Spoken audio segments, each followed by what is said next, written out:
Imagine for a moment that the most charismatic political leader you've ever seen, charismatic, decisive, persuasive, is standing before you. They promise security, prosperity, unity. But behind those smooth words lies a cold calculation: manipulation, secrecy, strategic deception. And yet, somehow the country thrives, democracy endures, and people feel protected. That tension between strategic cunning and democratic ideals is where our story begins. Can a political figure, employing Machiavellian tactics, genuinely serve the democratic good? Or are cunning and democracy fundamentally at odds? Welcome to the unfolding journey, where we explore ideas, ethics, and the crossroads of human progress. Begin by grounding your audience. Explain what Machiavellian means versus ethical politician. When most of us hear Machiavellian, our minds jump to Niccolò Machiavelli, author of The Prince, and his advice: the ends justify the means. Yet scholars remind us, Machiavelli's analysis was context-specific, emerging from the violent, fractious politics of Renaissance Italy. In political psychology today, Machiavellianism refers to a personality trait marked by manipulation, strategic calculation, even a willingness to deceive for advantage.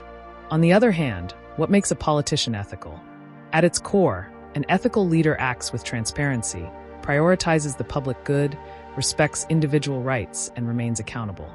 Think honesty, integrity, fairness, not necessarily naive benevolence, but guided by moral principles. So where does that leave us? Machiavellianism and ethical governance seem at odds. But what happens when those cunning strategies are deployed to protect democracy, not subvert it?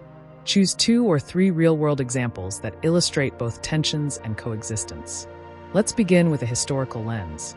Thomas Paine described George Washington as first in war, first in peace, and first in the hearts of his countrymen, a leader who embodied virtue. But even Washington had Machiavellian moments.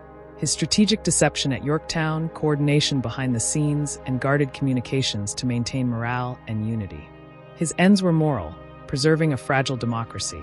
Contrast that with Otto von Bismarck, the Iron Chancellor of 19th century Germany, a master of realpolitik, literally politics of reality. Bismarck's intricate diplomatic manipulations led to German unification. Though not democratic in intention, he served monarchy. His strategies offer insight into whether cunning can serve national stability. Fast forward, Franklin D. Roosevelt, facing economic collapse and global war, pushed bold, controversial policies. He expanded executive power, sometimes using persuasion and political maneuvering, packing the Supreme Court, for instance. Yet most historians judge his ends, saving democracy and defeating fascism, as justifying those means. These figures suggest complexity. Machiavellian tactics don't always corrupt. They can serve democracies in crisis. But danger lurks when the cunning becomes institutionalized or unchecked. Explore theoretical tension. Democracies rest on certain foundations: consent of the governed, transparency, rule of law, and individual rights. Citizens expect leaders to be accountable, honest, and subject to checks and balances. When leaders use subterfuge or behind-the-scenes deals, they threaten legitimacy. Yet democratic systems also demand effectiveness: safeguarding borders, responding to crises, negotiating complex policy, and keeping public morale high. Strategy, speechcraft, and even selective non-disclosure, e.g., national security briefings, can be vital. The question becomes, where is the line? Political philosopher John Rawls argued that legitimacy depends on fair procedure and public justification. If a Machiavellian maneuver is transparent, publicly rationalized, and subject to oversight, it may fit democratic norms. But if it's hidden manipulation, reshaping public opinion through misinformation, it erodes trust, the lifeblood of democracy. Machiavellianism isn't inherently anti-democratic. Its compatibility depends on context, intent, and institutional constraints. Bring it to present day, without naming controversial living politicians, but using archetypes or public figures in general. Consider modern democratic leaders faced with existential threats: pandemics, climate crises, digital disinformation, geopolitical upheaval. Many resort to strategic messaging, selective data release, or crisis framing to rally public cooperation. A health minister, for instance, may highlight worst-case projections to spur compliance, even if the numbers are unlikely. Is that a Machiavellian tactic or prudent leadership? The public may thank them later.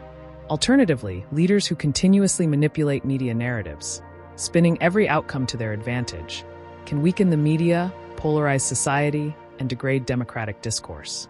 In technology policy, some politicians quietly negotiate sweeping data-sharing compromises for public safety. If these negotiations are largely opaque, but held for the public good and checked by oversight, one might even call them a kind of benevolent Machiavellianism. But without transparency, trust dissolves.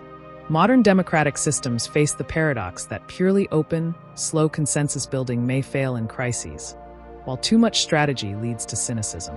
Effective leaders balance both, with ethics as boundary. Sum up your analysis with nuance. So, can a Machiavellian leader be ethical within a democracy? The answer isn't a flat yes or no. It's conditional. When strategic cunning aligns with democratic values, preserving rights, serving public interest, operating under oversight, then yes, these tactics may be ethical, or at least ethically defensible. When manipulation overrides consent, hides wrongdoing, or concentrates power unchecked, then no. That's when Machiavellianism mutates into authoritarianism. The key lies in transparency, accountability, and purpose. A democracy may tolerate, or even require, strategic leadership, but it must never worship the strategist over the system. The ethical politician is not the unrestrained tactician, but the one whose Machiavellian skill is disciplined by democratic norms. At the crossroads of power and principle lies a subtle tension. Democracy needs leaders who act, not just deliberate, but one misstep, one hidden move without justification, and trust crumbles. An ethical politician might borrow Machiavelli's playbook, but only if their moves are guided, bounded, and ultimately for the people. What do you think? Is strategic, even Machiavellian, leadership compatible with democracy? Or are they oil and water? Drop your thoughts in the comments. If you found this exploration thought-provoking, hit subscribe and join the unfolding journey. We've got more deep dives on ethics, leadership, and ideas ahead. Until next time, keep questioning,